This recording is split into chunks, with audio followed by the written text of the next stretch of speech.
وصل صوتك. Monsieur Bergamini, l'ambassadeur de l'Union européenne en Tunisie, hier, on a signé. Qu'est-ce qu'on a signé ou juste l'Open Sky Vous parlez d'Open Sky, je crois que vous allez m'interroger sur le prochain Star Wars. Non. Parce qu'on pourrait parler de choses un peu plus légères aussi des fois. L'Open Sky, qu'est-ce que vous avez signé? Pourquoi la signature de l'Open Sky depuis 2013, l'accord devrait être signé, n'a pas été signé. On parle de 2017, on l'a signé hier, mais on l'a pas vraiment signé. Alors, comme d'habitude, c'est toujours plus simple. C'est toujours plus simple et il faut raison garder. Hier a été signé ce que l'on appelle, dans le jargon des experts de la sécurité aérienne et des accords aériens, un mémorandum de consultation. C'est-à-dire ce mémorandum signé par les deux parties, la commissaire européenne au transport et les négociateurs tunisiens, a permis de constater, de saluer, de verrouiller la conclusion des négociations. L'accord est verrouillé, de longues négociations, des années de négociations. L'accord tel qu'il est ne bougera plus. C'est ce qui a été fait hier. Nous avons conclu les négociations. Prochaine étape, printemps 2018. Donc 3-4 mois, il y aura la signature du traité en tant que tel.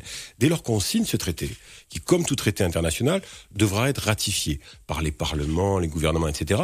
Là, parce qu'il y a cette volonté de soutenir la Tunisie, parce que cet accord ne peut apporter que du bien à l'économie tunisienne, au tourisme tunisien, à plus de voyageurs en tunisien, dès sa signature, mars-avril 2018, l'accord entre en vigueur. Je vous donne un chiffre, 800 000 voyageurs en plus. Déjà, d'entrée de jeu, quand on s'interroge sur Open Sky. 800 000 voyageurs en plus par an. Par an, immédiatement, grâce à cet accord. Il y a deux, là encore, je l'ai dit, on a eu une discussion la semaine dernière avec le président de la République sur le changement. Le président de la République, qui parlait aux jeunes qu'on avait fait venir au palais de Carthage, il leur a dit le changement, c'est la clé. Il a raison. Personne n'aime le changement, ou plutôt, on a tous un peu peur du changement parce que ça bouscule nos habitudes. Mais sans changement, il n'y a pas de progrès, il n'y a pas d'évolution. Là, Open Sky, je peux imaginer quelques réticences, quelques résistances, quelques interrogations. Mais sur Tunisair surtout. Prenons justement deux pays. Le Maroc, qui a signé depuis 2005. Depuis 2005. Royal Air Maroc en a totalement bénéficié, mais en plus des progrès dont a pu tirer profit la compagnie nationale marocaine, il y a eu la mise à niveau en matière de sécurité, de sûreté, de qualité de service de tous les aéroports marocains. Deuxième exemple, qui est pour moi encore plus révélateur. A aidé Mais c'est ce qu'on va faire. Le Royal Maroc. Mais c'est ce qu'on va faire, on va continuer la mise à niveau. Hier, on a parlé de formation professionnelle, de mise à niveau, d'assistance technique, etc. Pour la compagnie nationale, bien sûr, ça fait partie du package. Un deuxième exemple qui, à mon sens, pour la Tunisie, est encore plus lourd de signification. Vous prenez les Émirats Arabes Unis. Aujourd'hui, les Émirats Arabes Unis, par an, c'est 18 millions de visiteurs. 18 millions par an de visiteurs étrangers.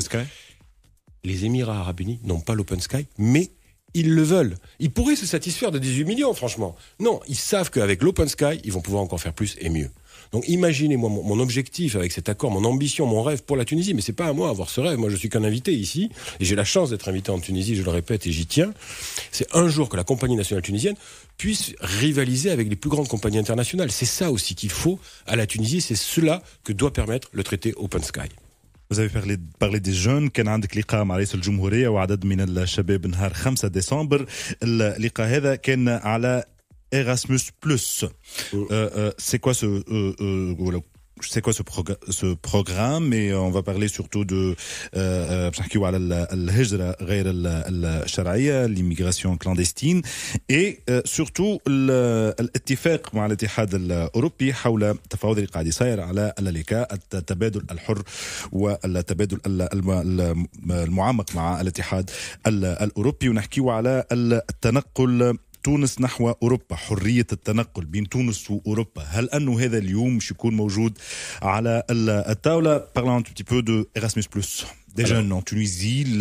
C'est le cœur de mon mandat. La jeunesse tunisienne, enfin, c'est le plus important ici. Tout le monde le sait, on doit tout à la jeunesse tunisienne. C'est elle qui a fait la révolution, avec les femmes tunisiennes aussi, les jeunes femmes tunisiennes, mais pas seulement. Mais la jeunesse est au cœur de mon mandat parce que c'est la jeunesse qui va écrire l'avenir et continuer d'écrire l'avenir de cette démocratie. Erasmus+, c'est une des mesures phares, symboliques, qui a été inscrite au cœur du partenariat entre l'Union européenne et la Tunisie sur la jeunesse, qui a été lancée par le président Khaïd Essebsi et la chef de la diplomatie européenne il y a un an, à Bruxelles lorsque le président de la République s'est rendu à Bruxelles pour le premier sommet européen. Notre objectif en décembre 2016, le 1er décembre 2016, c'était de multiplier par 2 les bourses de mobilité, c'est-à-dire des étudiants tunisiens qui partent en Europe, quelle que soit leur discipline, pour des durées variables selon les cycles scolaires qui suivent, et des étudiants européens qui viennent ici, mais aussi des cadres d'université, des professeurs. Aujourd'hui, je suis en mesure d'annoncer, et c'est pour cela qu'on se réunissait la semaine dernière au Palais de Carthage pour dire que c'était bien ce qu'on avait fait et qu'on va faire plus en 2018. On n'a pas multiplié par 2, on a multiplié par 3 ces mouvements-là.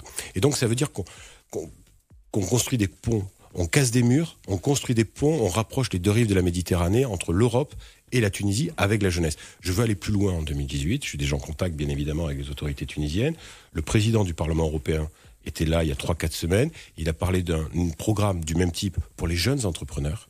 Je souhaiterais aussi pouvoir lancer un programme Erasmus Pro, c'est-à-dire sur les jeunes apprentis, formation professionnelle, etc. Donc des jeunes des 2 rives qui échangent des expériences, qui partagent. Il faut que ça bouge. Quand je dis il faut faire bouger les lignes, il faut d'abord faire bouger les individus de manière libre, parce que c'est comme cela qu'on crée la confiance et qu'on construit l'avenir. C'est ça qui est fondamental. Parlons de l'ALECA. Quand est-ce que ça va être enfin signé? Ça dépend des négociateurs, ça dépend de la négociation. L'ALECA, c'est une des autres bonnes nouvelles, je crois, pour la Tunisie. Dès que je suis arrivé ici en tant qu'ambassadeur il y a un peu plus d'1 an, j'ai pas crié ALECA comme si c'était la solution à tous nos problèmes. Non, l'ALECA, à mon sens, c'est un accord commercial pour davantage de libéralisation, mais aussi et surtout d'intégration des économies européennes et tunisiennes. Et de l'économie tunisienne de bénéficier par ce système d'harmonisation ambitieuse, poussée, d'une sorte de brand européen. Et donc de renforcer la compétitivité des productions tunisiennes, des services tunisiens à l'échelle mondiale. C'est ça qui est en jeu. Et donc on a la chance maintenant d'avoir un vrai négociateur tunisien, en la personne d'Hichem Ben Ahmed, qui est un vrai ami. Il y a des consultations, il y a des contacts. On doit travailler sur un calendrier de travail pour 2018. On aimerait, côté européen, pouvoir conclure cet accord à horizon 2019, je pense, à voir avec la Tunisie. Mais là encore, c'est un accord qui ne peut que bénéficier à l'économie tunisienne. Le premier accord de ce type, qui ne concernait que les produits industriels, remonte à 1995. Grâce à cet accord, l'accord d'association sur les produits industriels, 178% de hausse des exportations tunisiennes vers l'Europe. 3000 entreprises européennes qui viennent s'installer en Tunisie et qui créent 300 000 emplois. C'est pas mes chiffres, c'est des chiffres officiels tunisiens. L'ALECA doit permettre de faire encore plus. Mais il y a un autre élément qui est pour moi important dans l'ALECA, c'est que on peut pas juste travailler sur la liberté de circulation des biens, des capitaux, des services. À la clé, il y aura aussi, avec l'ALECA, une extension, un élargissement de la facilitation de visa pour de nouvelles et plusieurs catégories socio-professionnelles. Donc vous voyez, on parlait des jeunes Erasmus qui bougent, des étudiants, mais il faut descendre et élargir plus loin dans les catégories socio-professionnelles, dans les origines sociales, géographiques. Avec l'ALECA, on va encore élargir le spectre. Et petit à petit, on fait bouger les lignes. Si, dans la durée de mon mandat, je suis normalement, j'espère, en Tunisie jusqu'à encore 2020, donc j'ai encore 3 années devant moi, si du côté tunisien, on arrive à travailler, à nous adresser, à nous, Européens, les bons signaux en matière de passeport biométrique, par exemple, c'est un investissement lourd, mais compliqué, mais nécessaire aujourd'hui dans le monde actuel. Le contrôle biométrique aux frontières, c'est aussi une des bonnes réponses pour lutter contre le terrorisme. Oui. En matière de réadmission avec les pays tiers, c'est des signaux complémentaires positifs des 2 côtés, côté européen et tunisien, qui vont, j'en suis convaincu, nous permettre d'aller plus loin dans le mouvement des personnes, dans la libre circulation des personnes entre la Tunisie et l'Europe. Je suis très ambitieux sur ce dossier avec la Tunisie. Est-ce qu'il y a une sérieuse négociation sur ce point de la libre circulation? Depuis déjà plus d'1 an, avant même mon arrivée, on travaille. C'est compliqué parce que il y a un niveau de préparation administrative, technique, un engagement budgétaire et financier. Que pense l'Europe de ça, de ce point? L'Europe n'a pas de complexe avec cela. Les chiffres que je vous ai donnés multipliés par 3, les bourses Erasmus+, la philosophie avec l'ALECA en parallèle de l'ALECA. Mais quand je dis l'Europe n'a pas de complexe par rapport à cela, il y a quelques semaines, l'Europe, face à ses voisins de l'Est, face à ses voisins orientaux, l'Ukraine, la Moldavie, la Géorgie, l'Arménie, etc. On est passé au régime de free visa, criminalité. où on est passé sur du free visa. Donc ça veut dire que qu'on peut espérer pour la Tunisie le free visa? Oh, moi j'aimerais ça. Franchement, c'est ce que je veux. Je peux pas vous le garantir en 2018. En 2018, déjà, on a l'Open Sky. Je veux faire bouger les lignes sur l'ALECA. Je veux plus d'intégration, plus d'arrimage de nos économies, plus de mouvement des jeunes, des moins jeunes, etc. Par 2020. Allez. On vous donne un peu si plus vous de me faisiez, temps. écoutez, c'est pas moi qui vais faire ce cadeau à la Tunisie. Si la Tunisie me faisait ce cadeau, si la Tunisie me mettait en mesure de mettre la pression sur les capitales européennes, sur les décideurs européens, etc., pour dire, regardez, ce qui a été fait à l'Est parce que les gouvernements ukrainiens, moldaves, géorgiens, malgré tous les problèmes que vous décrivez, ont réussi à faire cet investissement sur le biométrique, sur la réadmission des pays tiers, sur le contrôle des frontières. La Tunisie a les moyens de faire ça, avec le soutien de l'Europe, avec l'assistance technique de l'Europe. S'il y a un pays au sud qui peut avoir cette ambition, qui peut avoir ce rêve, et transformer ce rêve et cette ambition en réalité, c'est ici, c'est pas ailleurs. Ça dépend de nous. Du monde de la Tunisie. Moi, la Tunisie a réussi à, de mon point de vue, je sais peut-être que je suis pas assez politiquement correct, mais la Tunisie a réussi sa révolution toute seule. La Tunisie a réussi à absorber le fardeau, le poids de la crise libyenne en 2010-2011 toute seule. La Tunisie peut encore et toujours réussir toute seule. Mais avec moi, ce sera encore mieux, je crois. Donc, on peut dire pour les Tunisiens, le free visa, oui, c'est possible avec avec les efforts nécessaires, avec un calendrier de travail volontariste, avec beaucoup de détermination, de volonté politique. Et si on est en capacité d'éviter les errements, les retards, par exemple, qu'il y a eu sur cette question de liste la semaine dernière, oui, on peut y arriver. Monsieur Bergamini, Patrice Bergamini, Safir l'Ittihad al-Europi Bitounes, shukran jazilan, merci beaucoup. Merci à vous, c'est toujours un plaisir de parler de Star Wars ici.